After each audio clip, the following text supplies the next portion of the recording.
What's up with y'all? You already know who it is, man. So today I got something special.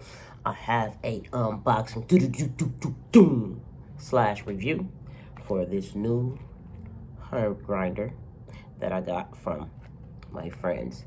Good times only. So I'm gonna go ahead and unbox it.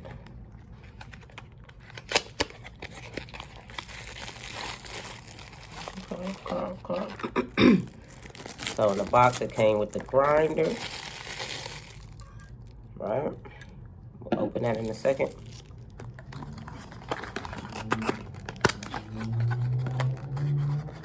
And it also, you know how your grinder gets like real dirty and stuff and like sticky. Well, you know, your sticky gets sticky. So it got a little brush, you know, clean that out. Right? And a little card. Boom. Let the good times roll. So, okay. Let's open this joint. Okay. Here we go. It also, I heard it's a magnet.